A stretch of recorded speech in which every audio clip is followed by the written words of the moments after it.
Javelina Nation, welcome to episode 4 of the Javelina Men's Basketball Show. My name is Landin, and I'm alongside head coach Johnny Estelle.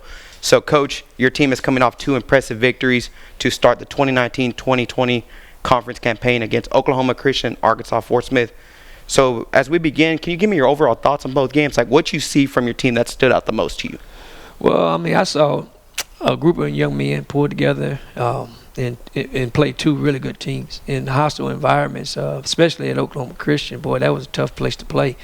And there were 2 different games. Oklahoma Christian plays one style that's really hard to defend. It's kind of a more slower pace that you have to execute. You don't have a lot of possessions. And then we turn around and it wasn't even less than 48 hours, and play a team that ran a motion, that was, well-coached team there in Arkansas Fort Smith, and that had really good players and, shot it pretty quickly and freely and could hit, scoring bunches. Matter of fact, I think they was averaging in the high 70s or low 80s. So both of these 2 teams really were contrasting in style, which in prep time makes it really a challenge. But I was very pleased with where our guys were, how they came out and they fought, went through adversity.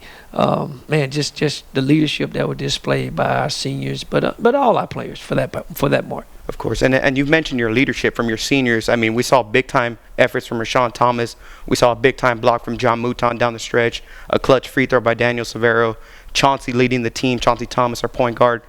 How much of an impact does that make for your team, like, as a coach, knowing that your seniors will pull through when it matters the most? Well, Coach Carter, Bill Carter, who I play for here, he made a statement one time in our first semester here. He says, guys, this is your team. And when he said that, I really didn't understand what he was talking about. And I kind of went like, well, is you talking about this is your team when we lose, or it's your team when you win? But what he was saying was the leadership on his team needs to rise to the top and take charge. The coaching staff, basically, they're going to have us prepared. But the leadership has to make sure that the players are prepared. And that's one thing about, a part of the Javelina, the way you always ask me about that. That's a huge part of it, is responsibility and ownership of the leaders on this team. And not that everybody did not contribute, because we had underclassmen and guys play, wheelchair, and those guys that always show up and help us win. He's a sophomore. Jamel played well, especially against Fort Smith. He's a redshirt junior. But the senior leadership of your team has to carry you through adverse moments. And, Rashon on both sides of the ball, both nights, really stepped up and did that. And so did Chauncey and John and Mouton and, just everybody in general. But Rashon, made some plays that a lot of guys could not make, meaning hit some key shots, especially against Fort Smith. And I was very pleased, because I'm pretty tough on him at night in and night out, because I know he can handle it. And I know he is one of those leaders that could be, basically the lifeblood of your team, your heartbeat of your team. So that responsibility was shared by several guys, which means that we're headed in the right direction. And as for this weekend, it shifts to the Thanksgiving Classic. It's going to feature CSU, Pueblo, and Texarkana. How important are these regional games? Like, how does this help us for later on into the season to the places that we're trying to go to? Well, these 2 opponents, once again, they'll be different in terms of the way they play, their system. But the CSU Pueblo, being a regional opponent, gives us an opportunity to play one of the RMAC schools, which we don't get many of those opportunities. And if you know anything about the way the region is restructured, there's not 3 leagues anymore. There's 2 leagues, meaning that used to be the Heartland, the Lone Star, and RMAC. Well, now there's 2 mega leagues, is like I call it, And so whenever you get a chance to play one of those opponents, it helps you in the regional rankings later down the road. So, our focus is first and foremost, to execute and play well. CSU Pueblo is a well-coached team and got some guys that are, really talented that, it'll be tough for us. So we'll need some of that fan support. We've been gone for 2 weeks. It seemed like an eternity. Matter of fact, I hugged and kissed my wife yesterday because I ain't seen her very much. But, we're going to need some fans out. I know it's Thanksgiving holidays. I know we may have some alumni coming back to visit their family in the area. But, man, we would love to have you come out Friday to support us. And I know we mentioned Rashon Thomas earlier in this segment, and whenever those shots were falling, were you reminiscing about the good old days, seeing the number 3 make those type of shots? Well, Rashon is a good player, man. He's a good player, and I got to give him credit. And I did actually told him that. I said, man, you kind of brought it back to the old days. But he's getting close. How close that is. You have to check the record books for that. Andres. So. But no, I'm happy with where he is. He's a really good kid. All our kids are really good kids, and he works hard at it. And for any time, as a proud father, just like a coach, you want to see your players and children do well. And they are maturing in front of my eyes. I hope they continue to understand what's been good to us and how we've gotten to this point at being 4-2.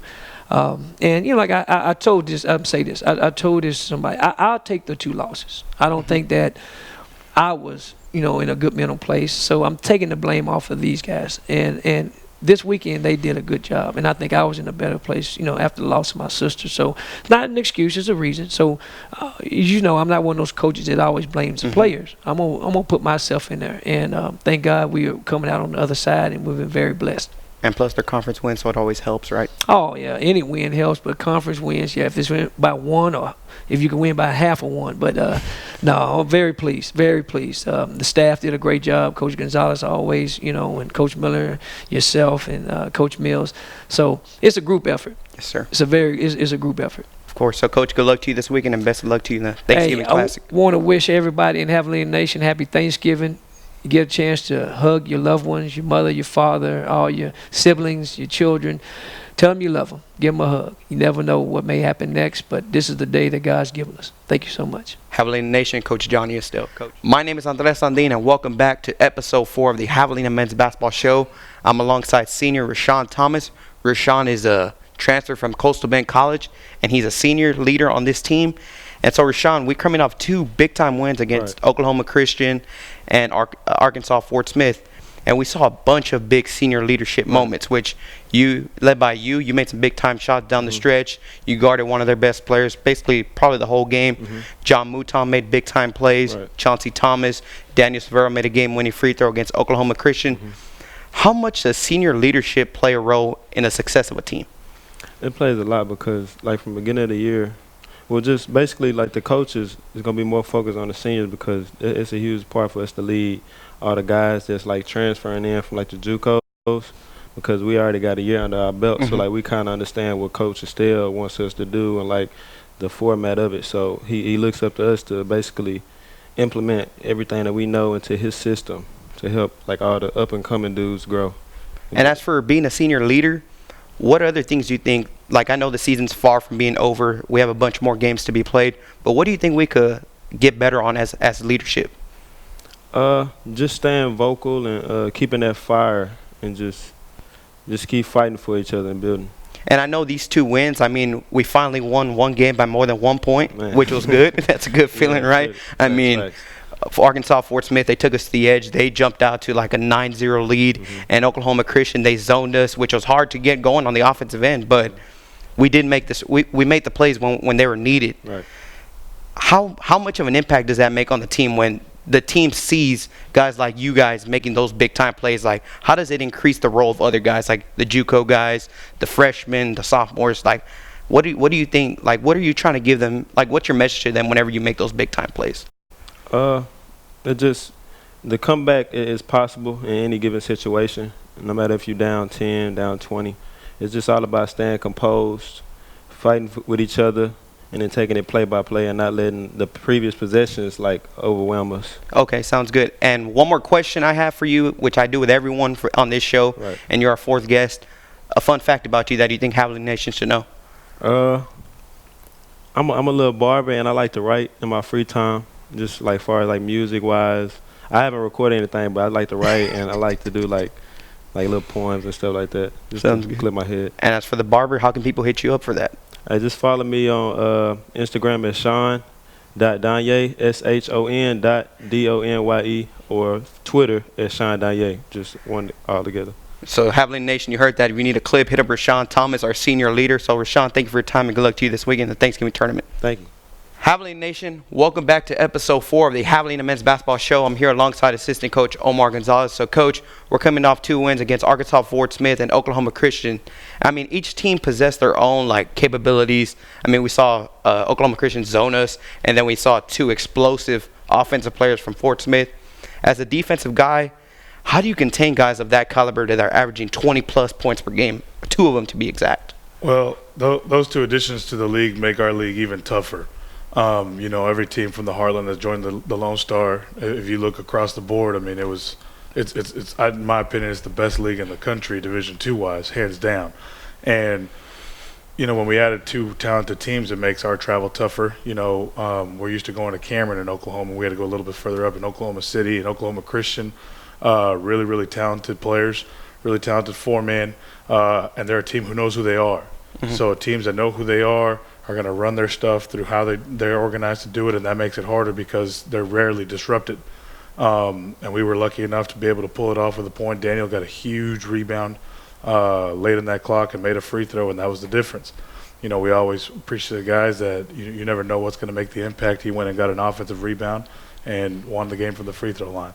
And then, we had to flip the script and guard a complete different system and style in Arkansas Fort Smith, brand new coach Jim Boone, who had just won the league with Delta State prior to coming to Arkansas Fort Smith, and he brought along his player who was player of the year in that league. Mm-hmm. And they did a really good job. They ran great stuff, and our guys, we kind of got punched in the mouth early because they're another team that depends on their system and style.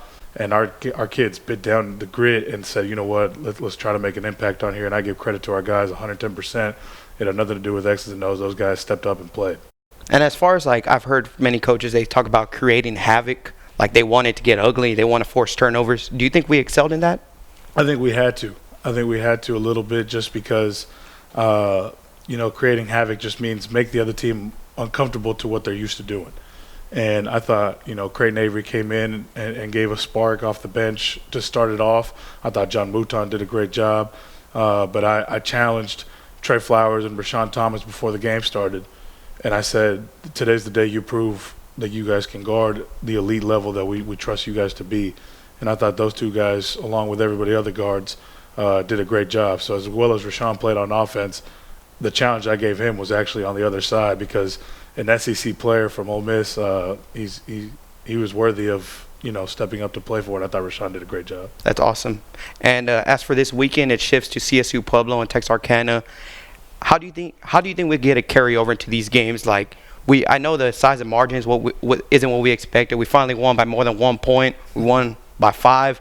How do you think we could carry that over to get some increasingly better victories in essence, where everything is clicking? I don't think we're in a situation ever in college basketball, no matter what level, 1, 2, 3, NAIA, JUCO, to complain about the margin of victory.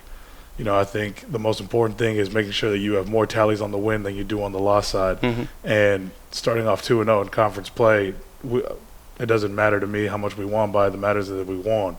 Obviously, we got a lot of things to work on, a lot of things to get better, but you want that in November going into December. You don't want your team to be at the highest point now because then you have nothing to work towards. I think our defense has a lot to improve on, as well as we did this weekend. We have a lot to improve on, and offensively it'll start clicking and we'll be okay. But as long as we keep improving, mm-hmm. This game on Friday is a regional game. It matters because the RMAC and us are in the same region. So winning a game against a regional opponent, especially one that you could eventually maybe be down to get into the national tournament, is a huge win. And as for Javelina Nation, it seems like we hadn't been home in a while. What's your message to them for this weekend to come out and support these guys after 2 important conference wins? We need y'all. We need y'all Friday and Saturday. I know it's a holiday, but what better way after eating a lot of good turkey on Thursday and then go shopping a little bit Friday morning, and then about 5 o'clock, there's a good opponent, a good game, the first game, but we're at 7 o'clock, and we need everybody wearing their Wild Hog shirt coming out and supporting the Javelinas, because then we turn around and do it again Saturday. So, Coach O, thank you for your time and good luck to you this weekend. Thank you all. Go Hogs. Yes. Javelina Nation, that'll conclude episode 4 of the Javelina Men's Basketball Show. My name is Andres Landin, and I'd like to say thank you to my guest, head coach Johnny Estelle, assistant coach Omar Gonzalez, and guard Rashon Thomas for taking time out of their day. The Javelinas will be back for the Thanksgiving tournament this weekend at the Stanky Physical Education Center against CSU Pueblo and Texarkana. Javelina Nation, on behalf of the Javelina men's basketball team, I'd like to say happy Thanksgiving and have a great holiday season, and we look forward to seeing you next week for episode 5 of the Javelina men's basketball show. Thank you, and go Javs.